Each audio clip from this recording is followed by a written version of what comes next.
أعوذ بالله من الشيطان الرجيم بسم الله الرحمن الرحيم ربنا وابعث فيهم رسولا منهم يتلو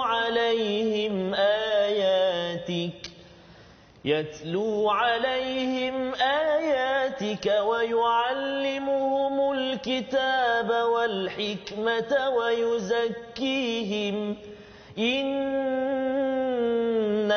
أنت العزيز الحكيم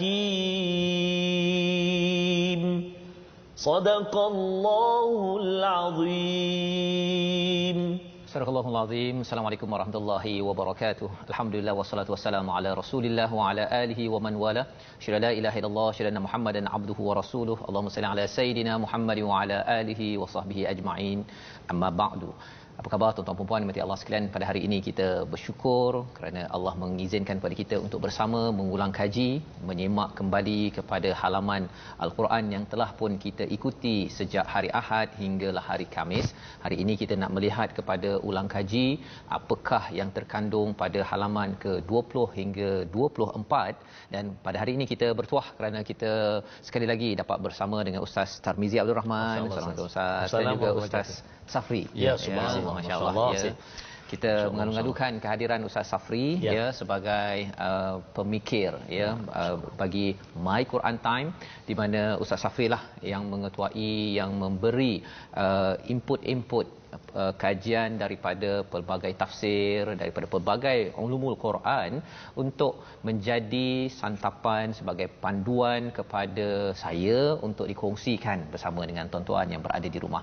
Jadi bagi tuan-tuan yang hadir pada hari ini, sila boleh ambil mushaf masing-masing dan boleh bersedia dengan nota catatan, nak tengok balik, nak mengisi lompong dalam nota-nota pada halaman 20 hingga 24, di mana kita akan mengulang kaji dan menyemak kefahaman kita. Moga-moga dalam masa seminggu ini kita mantap kefahaman dan kita boleh teruskan hinggalah ke seterusnya, insya-Allah. Jadi pada hari ini kita Ustaz Safri, sebelum kita teruskan, kita nak mulakan dahulu dengan bacaan Ummul Quran Al-Fatihah. Dan kali ini kata Ustaz Safri masa saya berborak tadi, ada permintaan khas. Jadi mungkin Ustaz Safri nak mengalu-alukan kepada penonton yang berada di rumah, dan dalam masa yang sama bolehlah request apa yang Ustaz beritahu di luar tadi. Kalau nak diteruskan boleh teruskan. Silakan Ustaz. Bismillahirrahmanirrahim. Assalamualaikum warahmatullahi wabarakatuh. Alhamdulillah, selepas perbincangan tadi saya teringin mendengar daripada suara Al-Akh Tarmizi, iaitu dengan lantunan suara yang sangat hebat, Imam Masjidil Haram, Syekh Mahir Al-Muqaili. Allahu Akbar. Masya-Allah. Kena baca lagu tu lah.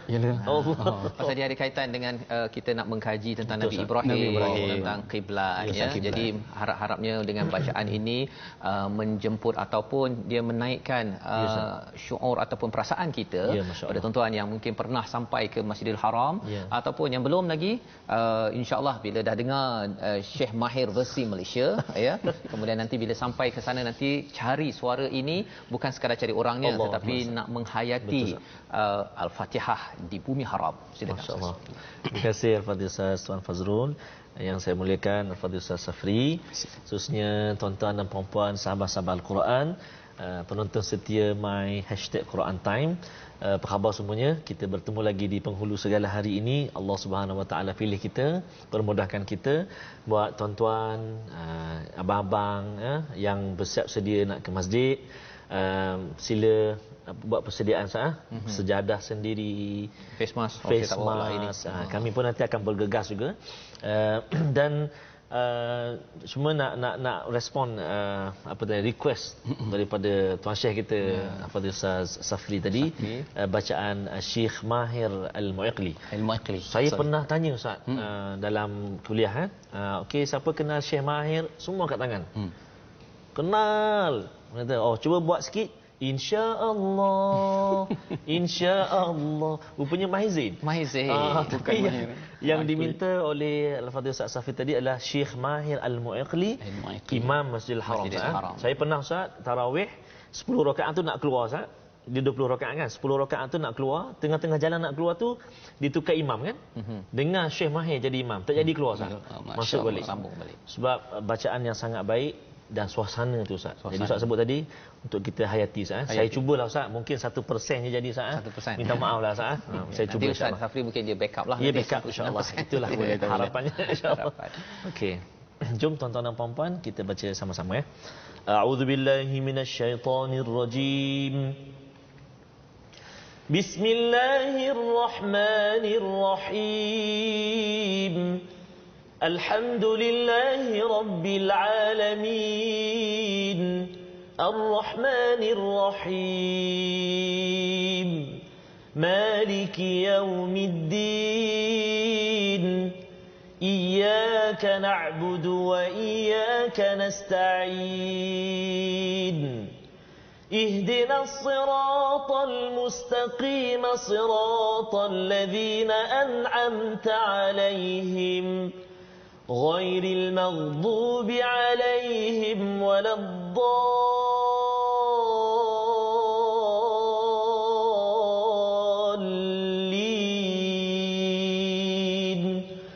آمين. Amin amin ya rabbal alamin. Terima kasih Ustaz. Dapatkan yang original Ustaz. Dapatkan yang original. Boleh cari dekat kita cari dekat YouTube ataupun kita cari dekat Mekah nanti Ustaz. Amin insya-Allah. Amin ya. Harap-harapnya bersama dengan Ustaz Safri ya, bersama dengan Ustaz Tarmizi kita dengar yang original. Yang tadi dah saya dah teringat dah Ustaz kan. Itu yang teringat tu kita kalau boleh kita bersama dengan tuan-tuan yang berada di rumah ada rezeki nanti kita ke sana ya. Tadabbur di sana ya, dengar Ustaz Taranum di sana. Dalam masa yang sama sampai saja waktu sembahyang bersama dengan Allah ya. Pasal apa? Pasal Nabi sendiri pun ya, Nabi sendiri ketika meminta pada sahabat ya, pun ada yang Nabi minta untuk sahabat bacakan Al-Quran ya. Pasal dengan suara yang bagus, dengan suasananya, ia akan menyebabkan kita akan lebih lagi khusyuk dan jiwa akan jadi lembut untuk kita menghargai. Apatah lagi kalau hari ini kita akan cuba melihat balik halaman 20 hingga 24 bagaimana perjuangan nabi-nabi terdahulu, salah satunya Nabi Ibrahim pada halaman yang ke-20 ini, dan membawa kita kepada projek Nabi Ibrahim dan akhirnya dikaitkan dengan Nabi Muhammad sallallahu alaihi wasallam, iaitu pertukaran kiblat. Ya, bagaimana sejarahnya, mengapa kiblat penting, itu yang telah kita belajar, tapi kita nak pergi lebih mendalam. Jadi kita akan mulakan dahulu dengan halaman yang ke-20, bacaan daripada ayat 133 hingga ayat 134. Kita menjejaki, kita melihat kepada legasi Nabi Ibrahim ya. Jadi mari sama 133 134 sebelum kita bersoal jawab dengan Ustaz Safri yang akan mencerahkan lagi tentang ayat-ayat di dalam halaman ini insya-Allah. Silakan Ustaz.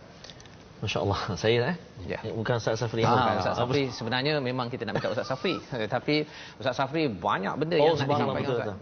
Jadi kita simpan Ustaz Safri untuk tadabbur kita insya-Allah. Terima kasih Ustaz. Sahabat-sahabat Al-Quran semuanya, alhamdulillah hari ini saya nak cuba tadi saya dah baca Syekh Mahir Al-Mu'iqli. Sekarang ni saya nak cuba pula baca Syekh Bandar Abdul Aziz Bali lah. Bukan Bandar Baru Bangi ya. Bukan Bandar Abdul Aziz Bandar Kirara tadi kan. Saya seorang imam Masjidil Haram juga yang bacaannya begitu variasi sekali. Sebenarnya Ustaz, di tanah air kita ni, di Malaysia ni ada seorang imam yang bacaan beliau boleh mengikuti imam-imam yang terkenal. Dan insya-Allah satu hari nanti beliau pun akan bersama dengan kita. Kalau boleh saya sebutkan nama dia, Al-Fadhil Syekh Abdul Karim Al-Makki, imam di Masjid Shah Alam tu. Jadi kita akan jemput beliau nanti bersama kita, bolehlah bacakan variasi bacaan insya-Allah Ustaz.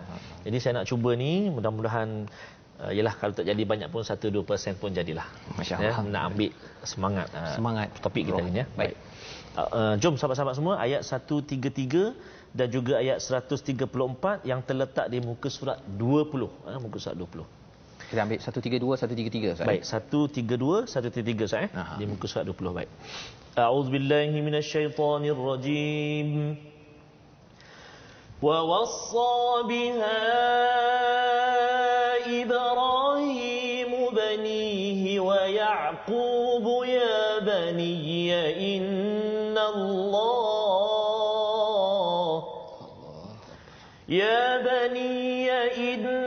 الله اصطفى لكم الدين فلا تموتن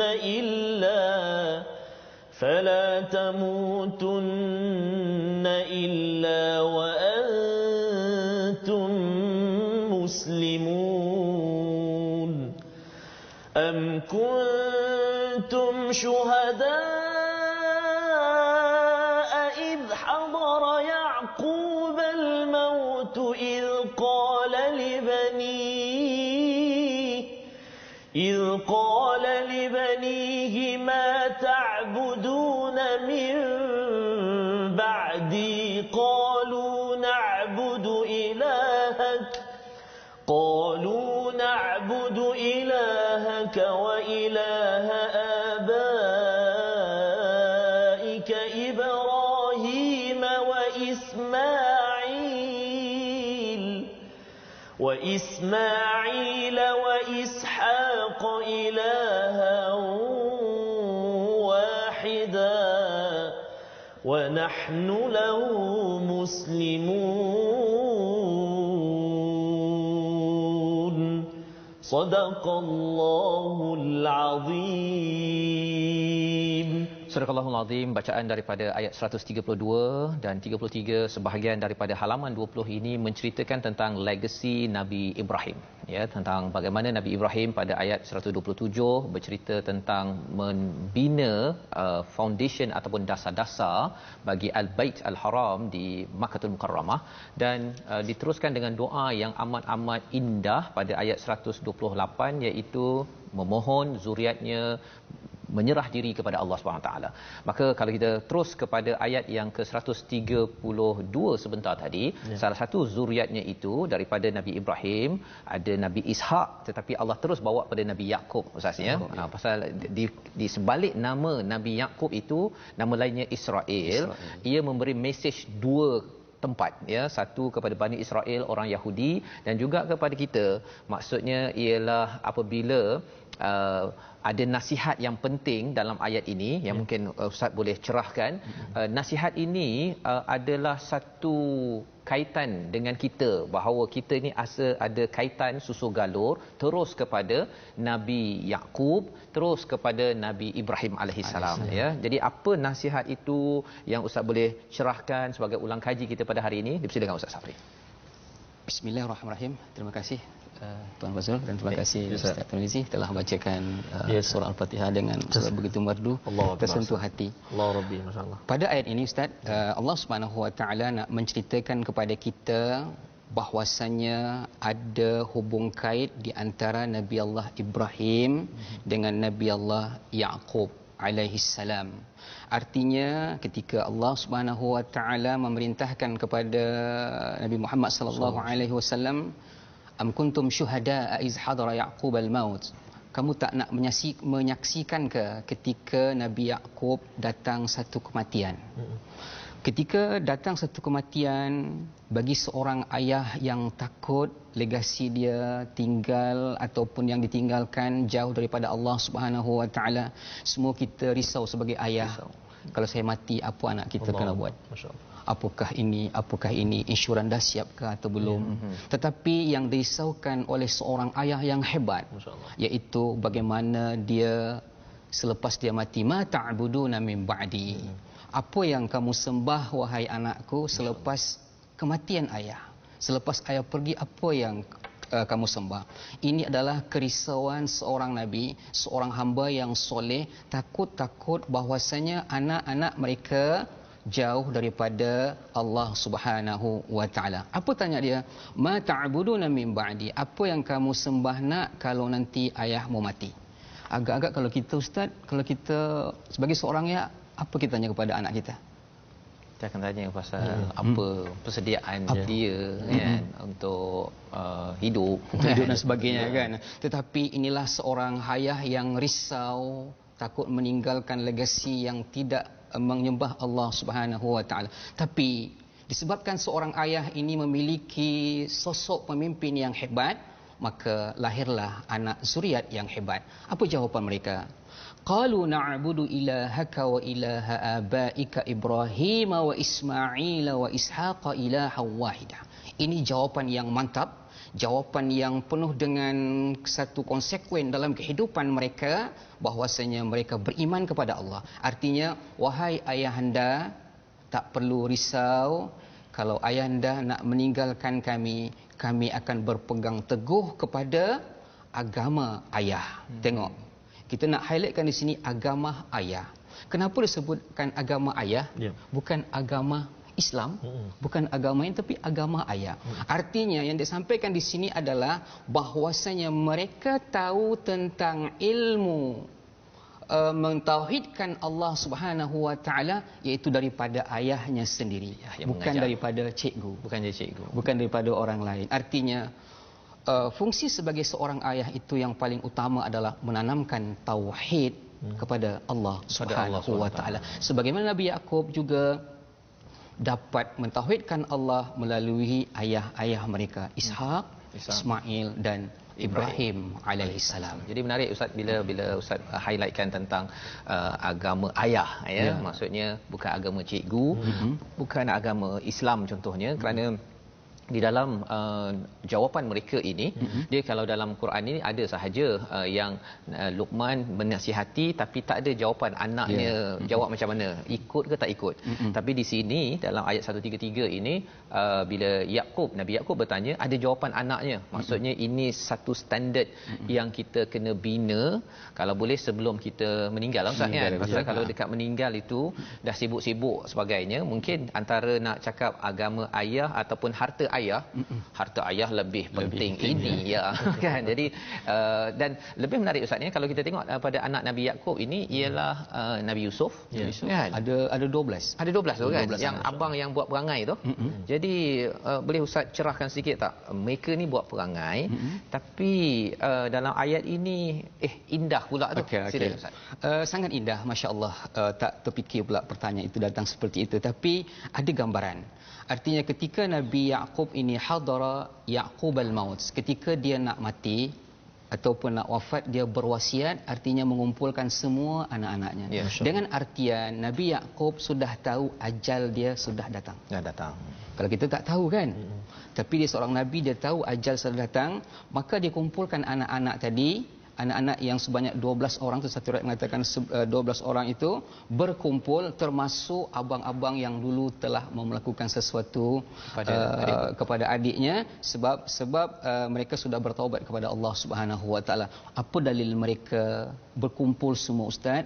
Di ujung dia itu pada ayat 133, wa nahnu lahu muslimun. Nahnu tu kalau dalam bahasa Arab dhamir yang menunjukkan jamak, artinya kami adalah berserah diri kepada Allah Subhanahu wa taala. Ini adalah satu dalil yang mengatakan Nabi Yaqub telah mengumpulkan semua anaknya, baru dia berwasiat. Itu kalau kita tahu kita nak mati. Kalau kita tak tahu macam mana, Ustaz? Masya-Allah. Apa yang nak kita lakukan? Itulah yang sebenarnya mengapa kita kena ambil peluang ketika kita hidup, dan dalam kes anak Nabi Yaqub ini, mereka buat perangai. Nabi Yaqub masih lagi kuat berpegang kepada pendidikan anak-anak, ya Ustaz, ya. Sehingga kan kalau nak kirakanlah, ya, anak dah buat perangai, dah degil, dah get out contohnya kan, itu keluar daripada rumah. Tetapi bila disambungkan kisah itu dengan penghujung begini, Ustaz, ya, masya-Allah, inilah kelebihan apabila seorang ayah, seorang ibu berpegang kepada ilahan wahidah, Tuhan yang satu. Kita istiqamah sampai ke hujung. Anak buat perangai itu boleh berlaku, Ustaz, ya.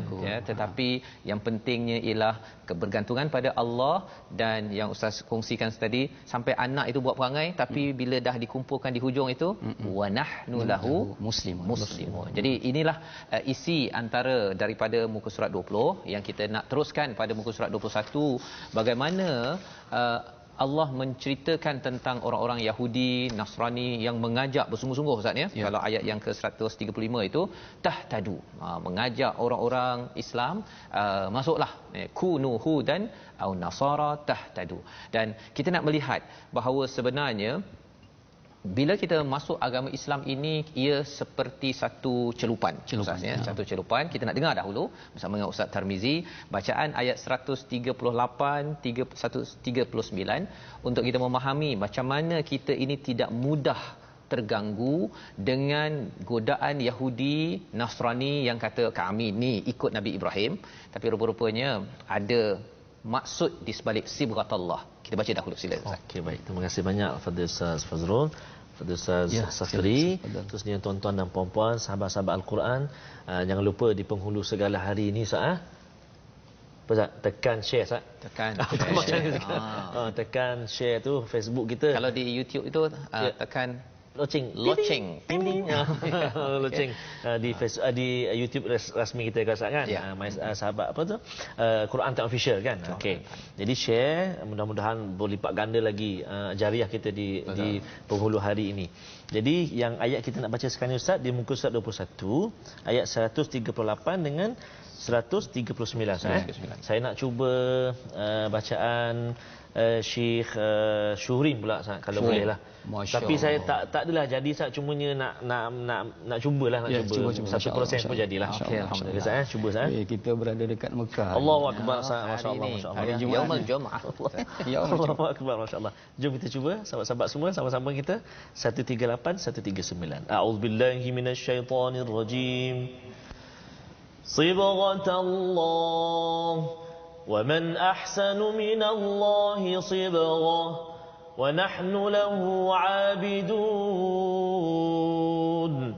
قل أتحاجوننا في الله وهو ربنا وربكم ولنا أعمالنا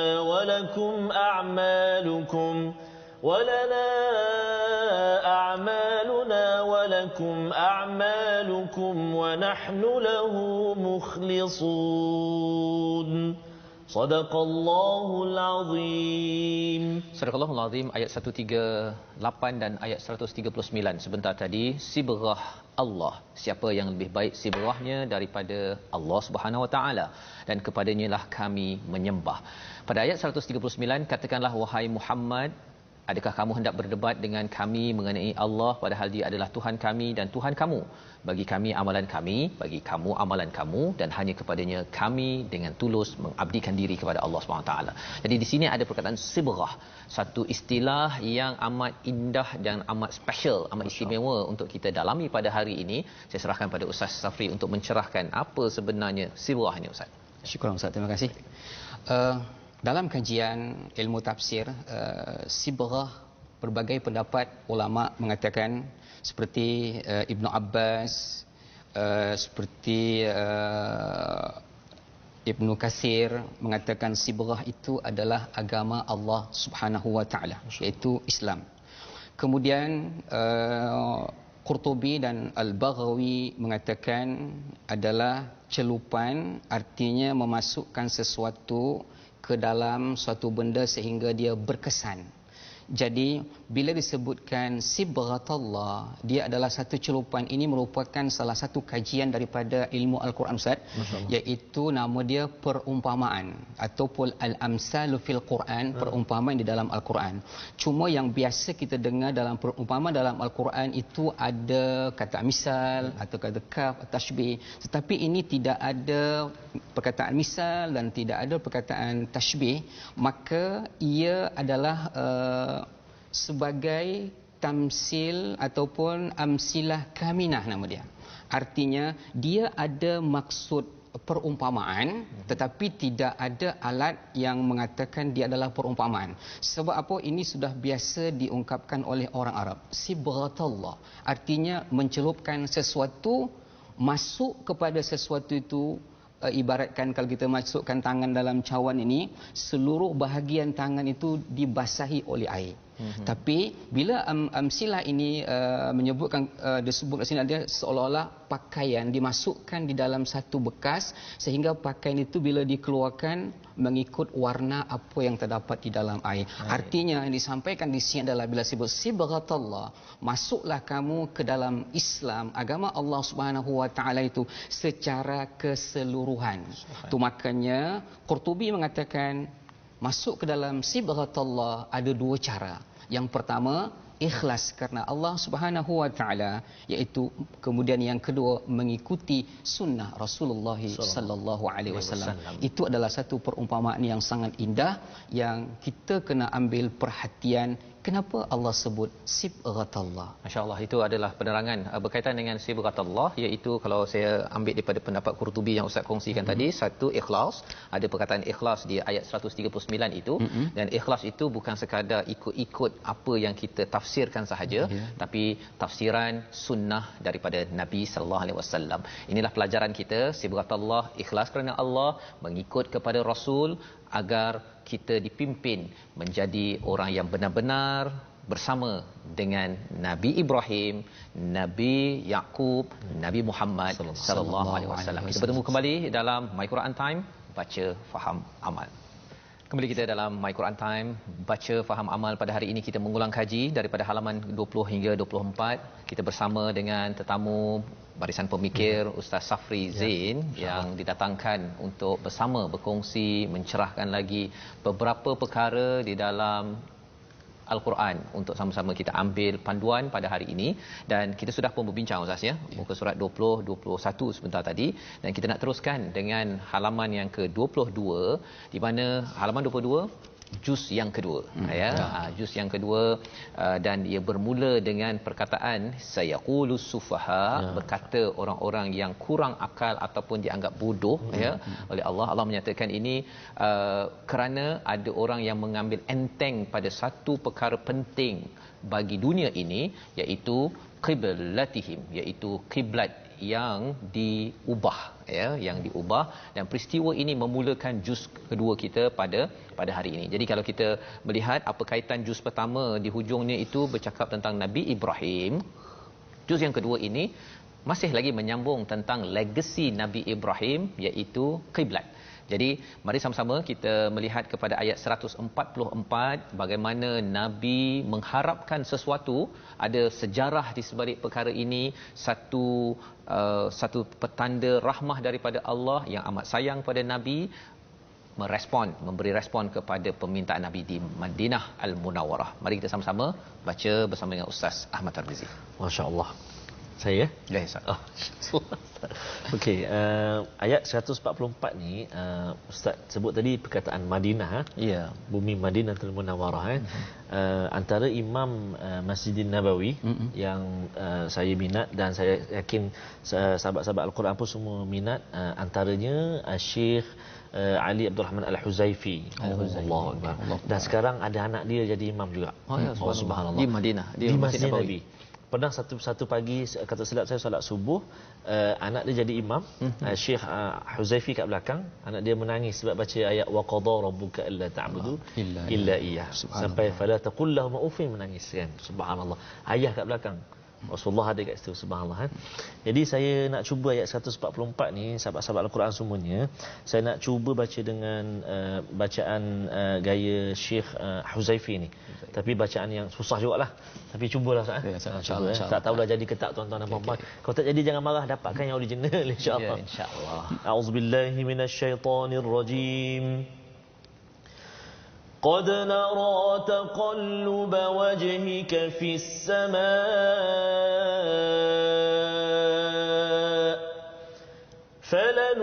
فلنولينك قبلة ترضاها فول وجهك شطر المسجد الحرام وحيث ما كنتم فولوا وجوهكم شطره وإن الذين أوتوا الكتاب ليعلمون أنه الحق من ربهم وَمَا اللَّهُ بِغَافِلٍ عَمَّا يَعْمَلُونَ صدق الله العظيم. Kami melihat wajahmu sering mendongak ke langit, maka akan kami palingkan engkau ke kiblat yang engkau senangi. Maka hadapkanlah wajahmu ke arah Masjidil Haram, dan di mana saja engkau berada, hadapkanlah wajahmu ke arah itu. Dan sesungguhnya orang-orang yang diberi kitab tahu bahawa peralihan kiblat itu adalah kebenaran dari Tuhan mereka, dan Allah tidak lalai terhadap apa yang mereka lakukan. Inilah ya kisah di sebalik apa yang Ustaz bacakan sebentar tadi, ya, dengan bacaan daripada Syekh Huzaifi tadi. Ustaz, ya, sebenarnya dia membawa emosinya sekali, ya, di mana Allah lihat kepada keinginan Nabi untuk berbeza dengan orang-orang di Madinah itu, di kalangan orang Yahudi yang menghadap ke Masjidil Aqsa di Palestin. Dan adakah ada perubahan, tapi Nabi tak cakap, ya. Itu yang kita nak tengok sebentar lagi, iaitu kalau Ustaz Safri boleh berkongsi bagaimana kisah di sebalik kiblat ini, mengapa sampai hampir 1-2 muka surat ini memulakan juz kedua pasal kiblat. Sila Ustaz. Insya-Allah. Masya-Allah. Ketika bacaan khusus tentang kiblat ketika Nabi sallallahu alaihi wasallam di Madinah Al-Munawwarah, dan Nabi pada waktu itu berkiblatkan Masjidil Aqsa dan dibacakan oleh Imam Madinah, masya-Allah tersentuh hati. Kalau seandainya kita berada pada waktu itu melihat Nabi sallallahu alaihi wasallam menadahkan wajahnya ke langit, masya-Allah, dengan permohonan kepada Allah Subhanahu wa taala. Persoalan dia, Ustaz, kenapa Nabi tidak meminta? Sebab Nabi sallallahu alaihi wasallam itu adalah salah satu perintah Allah Subhanahu wa taala menghadap kiblat, tetapi ada permohonan di dalam hati Nabi sallallahu alaihi wasallam, iaitu kerinduan kembali untuk menghadap Kaabah. Tuan-tuan dan puan-puan yang dirahmati oleh Allah Subhanahu wa taala, prosesnya adalah ketika Nabi sallallahu alaihi wasallam berada di Mekah, Nabi menghadap kiblat. Kalau kita ikutkan di sini, kita tak bawa prof dia. Di sini adalah Masjidil Aqsa, kita anggap sebagai dekat utara. Kemudian di tengah di Madinah, dan di sebahagian selatan dia adalah Kaabah Al-Musharrafah. Kebiasaan Nabi sallallahu alaihi wasallam ketika Nabi berada di Mekah, Nabi berada di, kita ambil kalau macam ini kan, kita ambil ini rukun Yamani, dan sini adalah rukun Hajar Aswad. Nabi berdiri dekat sini. Maka secara automatik Nabi menghadap kiblat, dan sekaligus Nabi menghadap Masjidil Aqsa. Tetapi ketika Nabi diperintahkan oleh Allah Subhanahu wa taala untuk berhijrah, maka Nabi sallallahu alaihi wasallam diperintahkan untuk menghadap iaitu Baitul Maqdis. Kenapa benda itu berlaku? Sebab pada waktu itu, kata mufassirin mengatakan, sebab pada waktu itu aghlabiyah atau keseluruhannya yang berada dekat Madinah itu adalah orang Bani Israel, yang pada waktu itu mereka berkiblatkan Masjidil Aqsa. Tetapi Nabi SAW rasa tak puas hati, rasa sedih dan rasa duka cita. Nabi mohon kepada Allah Subhanahu wa taala. Ketika pada waktu solat Asar, semalam Ustaz bincangkan masjid kiblatain Ustaz, kan? Di situlah berlaku, ada satu riwayat mengatakan waktu Asar, ada satu riwayat mengatakan waktu Zuhur. Apapun waktunya, yang jelas Nabi SAW pada waktu itu solat dalam keadaan 2 rakaat. Nabi berada di Madinah, Nabi berada dekat menghadap ke Masjidil Aqsa. Kemudian dalam satu kitab yang bertajuk Keajaiban Kota Madinah, disebutkan di situ Nabi pusing daripada Aqsa menuju ke Madinah sebanyak 180 derajat. Langsung ke belakang. Yang perlu kita teliti di sini adalah Allah Subhanahu wa taala, tidak mustahil bagi Allah nak mengatakan pindah ke situ, pindah ke mana-mana, tetapi Allah Subhanahu wa taala nak menengok kaum muslimin pada waktu itu, siapa yang mereka sebenarnya, apakah yang mereka ini mengikut Nabi, ada yang sebelah atau tidak mengikut Nabi. Ketika Nabi sallallahu alaihi wasallam diperintahkan untuk pusing ke arah kiblat, Nabi pusing arah ke kanan. Pusing arah ke kanan. Kalau kita bayangkan macam mana Nabi pusing kan, tak payah fikirlah. Penting kita percaya bahawasanya keimanan yang kuat terjadi proses peralihan Kaabah. Semasa solat. Nabi terhenti solat selama beberapa saat, kemudian Nabi pusing 180 darjat, Nabi ke hadapan. Maka di sinilah Allah Subhanahu Wa Taala nak menengok siapa di antara makmum tadi itu yang beriman tulus ikhlas kepada Rasulullah dan jadi orang yang munafik. Artinya macam mana Ustaz? Ustaz, macam mana? Jadi ketika Nabi itu pusing 180 darjat ke arah dari menghadap ke Kaabah dari kanan, semua sahabat yang beriman sepenuh hati kepada Rasulullah sallallahu alaihi wasallam dia pusing ikut Rasulullah. Ikut Rasulullah. Ada sebahagian tak pusing. Apa ni Muhammad? Kemudian ada sebahagian pusing ikut kiri. Betul? Habis. Keluarlah. Dia keluar sebab tidak mematuhi Nabi Muhammad sallallahu alaihi wasallam. Jadi pada proses peralihan Kaabah ini Allah Subhanahu wa taala nak menunjukkan kepada kita di antara orang yang mukmin ada mukmin yang munafik, ada juga yang mukmin beriman kepada Allah Subhanahu wa taala. Jadi peristiwa ini kita kena yakin dan kena pahami betul-betul proses terjadinya peralihan kiblat itu adalah satu perintah daripada Allah Subhanahu wa taala. Perintah yang diabadikan sampai ke tahap ini Ustaz ya.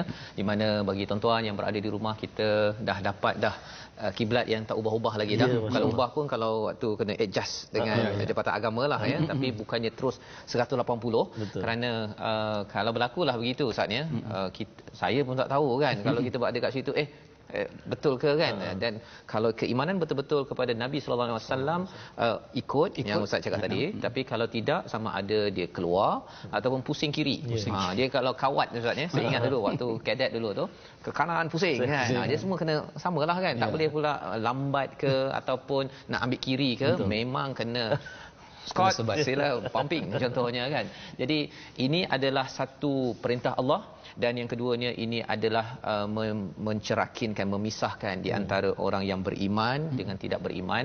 Di mana pada tahun ini bila kita dapat kiblat ini, kita ambil kiblat pada masanya, kita betul-betul tawajuhkan, betul-betul menghadap dan buat kerana Allah. Inilah sebagai manifestasi keinginan kita menghargai nikmat kiblat yang Allah berikan kepada kita. Jadi Ustaz ya, kalau kita sambung pada muka surat 23 itu ada lagi sambungan dan bercakap tadi tentang kiblat ini berkali-kali Ustaz ya. Kalau katakan ayat yang ke-149, ayat yang ke-150, beberapa kali Allah ulang tentang sila pindah kiblat. Kan sampai 3 kali di situ ya. Jadi bila berulang-ulang ini sebenarnya apa sebab Ustaz? Boleh tak kalau Ustaz kongsi sikit? Sebutan di sini fawalli wajhaka syatrul masjidil haram, artinya nak menandakan umat Islam tu kena yakin bahwasanya setiap ittijah yang menghadap satu kiblat itu ada isyarat yang mengatakan bahwasanya umat Islam tu kena bersatu padu.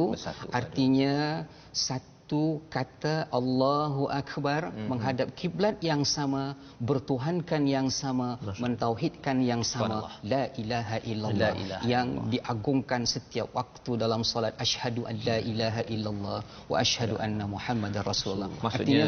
Maksudnya paling tinggi mentaukidkan bahwasanya kiblat umat Islam itu adalah Kaabah ya, maksudnya penekanan berkali-kali ini agar semua umat Islam bersatu ya, dan mesej itu jugalah yang kita nak ambil pada kali ini, di mana umat Islam kita daripada mana Ustaz? Kalau Ustaz Tamizi kita ada yang dengar kita daripada Germany. Germany, ada daripada Kanada, kita ada daripada London, Liverpool, Brunei, Singapura. Semua kiblat yang sama Ustaz. Kiblat yang sama. Ya. Dan tidak mungkin bagi umat Islam ini bergaduh-gaduh ya, kerana yang paling tinggi sekali adalah Allah. Kan? Tak mungkin dia menghadap satu kan. Macam kalau dalam tentera tu dia ke kanan pusing kan. Tapi dia bergaduh-gaduh sesama sendiri, memang kalah Ustaz. Kalah. Kacau bilau. Kalau katakan dia tak puas hati, mengapa pula ke kanan? Saya nak ke kiri contohnya kan ya. Jadi ini melambangkan kepada kesatuan umat Islam yang kita perlu ambil ambil, dan kalau ada perkara-perkara berbeza itu ustaz ya, berbeza itu biasa, tapi jangan sampai kita mengutamakan diri saya, kumpulan saya berbanding dengan kiblat saya. Betul Ustaz. Ya, itu adalah pelajaran yang kita perlu perjuangkan, dan itulah juga satu lagi kalau Allah cakap dalam ayat 150 ini di hujung itu ya, fala tahshawhum wahshawni wali utimma ni'mati alaikum wa la'allakum tahtadun. Ya, jadi ini jangan takut pada mereka, takutlah kepadaku. Itu kesan daripada kiblat ustaz ya. Pasal nak berpindah-pindah tu bukan mudah ya. Bukan mudah, tapi jangan takut mereka, takut pada Allah, dan inilah bukti Allah menyempurnakan nikmat. Di situ ustaz boleh tak cerita sikit wali utimma ni'mati alaikum wa la'allakum tahtadun itu apakah yang dimaksudkan dengan kesempurnaan nikmat, dan juga apa kaitan nikmat ini dengan hidayah? Okey. Ketika Allah Subhanahu Wa Taala menyebutkan dalam ayat ini, fala takhshawhum, wahai Muhammad dan para pengikut Muhammad, umat Nabi Muhammad tak perlu takut apa yang disampaikan oleh orang Yahudi ke Nasrani. Takutlah kepada siapa? Wakhshawni, takutlah kamu kepada Allah Subhanahu Wa Taala. Di saat kita takut kepada Allah, kita kena datang kepada Allah. Bukan kita takut pada harimau kita lari, tapi bila sebut takut kepada Allah, kita fafirru ilallah, maka kita mengejar kepada Allah Subhanahu. Solat tu kena cepat-cepat. Okay. Kemudian wali utimma ni'mati alaikum wa la'allakum tahtadun. Itu adalah merupakan salah satu kesempurnaan nikmat yang Allah berikan kepada kita. Kita dapat berittijah kepada Kaabah yang Allah berikan kepada kita, dan di saat kita menghadap Allah Subhanahu Wa Taala, mudah-mudahan Allah Subhanahu Wa Taala memberikan kita petunjuk, iaitu dalam solat. Itu nanti kita akan baca pada ayat yang berikutnya 153. Okey, jadi di situ ya, daripada ayat 150 itu Allah dah beritahu kesan kiblat itu ya, dan kemudian dalam solat itu sendiri ustaz ya, pada ayat 151 itu Allah menceritakan tentang rasul dan juga Quran. Ya, pasal sebenarnya kiblat ini dalam situ ada solat, dalam situ ada ketaatan pada rasul, ada pula baca al-Quran. Gabung semuanya ustaz ya. Jadi ini adalah nikmat yang besar, dan diikuti pada ayat 152 itu fazkuruni azkurkum washkuruli wala takfurun. Ingatlah kepada Allah, Allah akan ingat pada kita ya, dan bersyukur, jangan kufur. Jadi ini sebenarnya ada kaitan dengan Quran, ada kaitan dengan solat, ada kaitan dengan rasul, ya, berkumpul dalam satu tajuk namanya kiblat. Masya-Allah ustaz ya. Dia Allah sampaikan itu dalam bentuk yang praktikal ya, bukannya kata saya ingat Allah zikir kan.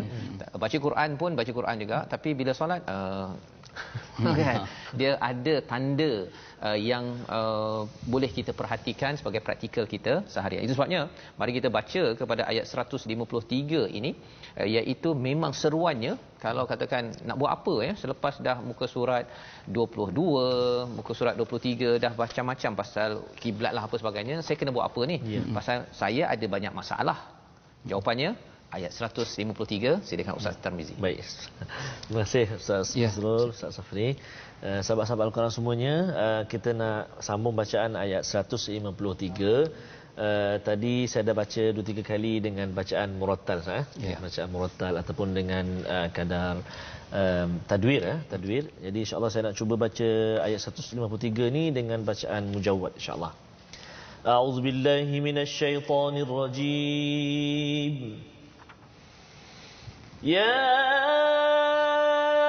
ayyuhalladzina amanu ista'inu bis-sabri was-salah.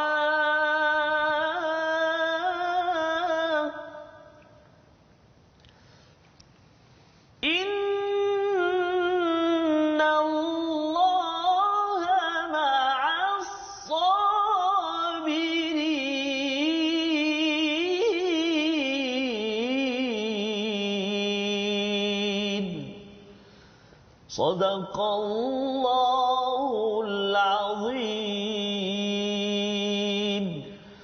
Wahai orang-orang yang beriman, mohonlah pertolongan kepada Allah dengan sabar dan salat. Sesungguhnya Allah bersama-sama orang yang sabar. Ayat yang pendek menutup pada muka surat 23 ini dengan seruan minta tolong dengan sabar dan salat ya.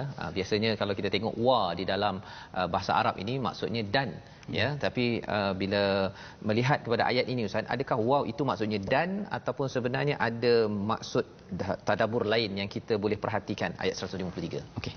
Masya-Allah, dengan taranum yang kuat, dengan hus yang paling hebat dan sebagainya, masya-Allah. Saya rasa makin semangat untuk penghujung daripada ayat yang kita baca tadi, ya ayyuhallazina amanu ista'inu bis-sabri was-salah innallaha ma'as-sabirin. Ayat ini diulang oleh Allah Subhanahu wa taala Ustaz pada ayat yang ke-45. Masyaallah. Wasta'inu bis-sabri was-salah innaha lakabiratun illa 'alal khashi'in. Tuan-tuan dan puan dirahmati oleh Allah Subhanahu wa taala. Wahai orang yang beriman, artinya panggilan Allah Subhanahu wa taala kepada orang yang beriman. Setiap orang yang beriman, bila mereka terdapat satu persoalan, ada masalah, bila masalah itu datang, kita terima masalah itu dengan sabar. Tetapi ada di situ huruf waw. Apa itu huruf waw? Di dalam kitab Ibn Hisham, Mughnil Labib, makna daripada Al-Fatihah, makna daripada waw itu lebih kurang 15 makna Ustaz. Waw yang kita selalu jumpa tu, kita baca ada waw ini, ada itu. Tapi kat sini adalah ada untuk litahqiq, untuk menguatkan sesuatu perkara itu. Artinya bila kita timbul masalah, kita harus ada solusi dalam kehidupan kita. Artinya setiap masalah yang Allah berikan kepada kita atau ujian yang Allah berikan kepada kita, Allah yakin dan mampu, awak mampu. Artinya Allah saja sudah yakin kita mampu untuk menerima masalah. Kita pula tidak yakin dengan ketentuan Allah Subhanahu wa taala. Itu maksud dia wasta'inu. Kita selalu baca wasta'inu ni Ustaz. Ista'inu di sini dalam fi'il amar. Kita biasa baca dalam fi'il mudhari. Agak-agak dekat mana, agak-agak iyyaka na'budu wa iyyaka nasta'in. Artinya sentiasa memohon kepada Allah Subhanahu wa taala. Dalam kajian ilmu tafsir mengatakan iyyaka na'budu, ibadah itu dimaksudkan dia adalah solat. Apa dalil dia? Dalam surah Taha ayat ke-14 disebutkan di situ, wa'budni wa aqimis solata li zikri. Itu menandakan iyyaka na'budu itu ketika kita melaksanakan solat, ista'in kita kepada Allah Subhanahu wa taala. Itu makanya ista'inu bis-sabri was-salah. Jadi dengan ada huruf waw itu, di saat diberikan oleh Allah Subhanahu wa taala beberapa ujian kepada Nabi Muhammad sallallahu alaihi wasallam dan juga kepada kita, kita kena lakukan solat. Dengan solat itulah melatih diri untuk bersabar. Itu makanya Allah Subhanahu wa taala, Nabi sallallahu alaihi wasallam menyebutkan as-salatu nurun was-sadaqatu burhanun was-sabru dhiya'un. Dalam surah Yunus menyebutkan huwallazi ja'ala asy-syamsa dhiya'an wal qamara nuran. Allah kaitkan salat itu adalah ibarat nur, cahaya, ibaratkan bulan. Salat itu adalah menenangkan jiwa. Jadi ketika kita salat kepada Allah, menuju Allah Subhanahu wa taala, hati kita tenang, khusyuk dan tawaduk kepada Allah. Illa 'alal khashi'in. Kemudian Allah sebutkan juga tentang as-sabru dhiya, matahari. Kenapa matahari? Panas. Rupanya sabar adalah penuh perjuangan dan perjuangan dan perjuangan. Maksudnya kita berjuang, berusaha, tetapi kalau nak sejuk cepat, solat. Itu guna huruf waw tadi itu. Waw itu bukan sekadar dan yang sama tahap tapi dia adalah tahqiq, penekanan dalam hidup kita. Tuan-tuan sekalian, kadang-kadang kita nak sabar, usaha, tapi sebenarnya usaha yang paling mantap ialah bila kita usaha dan membawa kita kepada solat. Masya-Allah. Maka insya-Allah nanti tak adalah makin panas Ustaz ya. Kadang-kadang kita tak ada duit, nak usaha nak fikir kan. Makin lama makin ada 100 pilihan. Rupa-rupanya nak tentu pilihan mana terbaik untuk nak buat itu ini, namanya adalah solat. Dan inilah yang Allah nyatakan. Dan di hujung itu Ustaz, Allah cakap innallaha ma'as sabirin. Allah tak cakap innallaha ma'al musallin. Tak ada. Jadi maksudnya apa tu Ustaz? Tapi Allah Subhanahu wa taala innallaha ma'as sabirin. Bila kita dah melakukan satu kesabaran yang dituntut oleh Allah Subhanahu wa taala dalam solat ke dalam ibadah-ibadah mananya, maka ketika kita sabar, kita solat menunaikan ibadah lain, Allah bersama orang-orang yang sabar. Jadi sabar yang akhirnya membawa kepada solat itu itulah yang Allah bersama ya. Tapi kalau sabar jelah kan, sebenarnya Allah tak bersama dengan orang yang sabar jelah ya. Sabar yang solat itu yang benar-benar menuntut ataupun menjemput pertolongan daripada Allah. Terima kasih diucapkan pada Ustaz Safri atas pencerahan kita sehingga muka surat 23 ini, dan sabar ini pada ayat muka surat 24 cerita pasal sabar, dan kita mohon pada Allah SWT agar Allah izinkan kepada kita terus bersabar dengan solat. Silakan Ustaz Safri. Auzubillahi minasyaitonirrajim. Bismillahirrahmanirrahim. Alhamdulillahirabbil alamin wassalatu wassalamu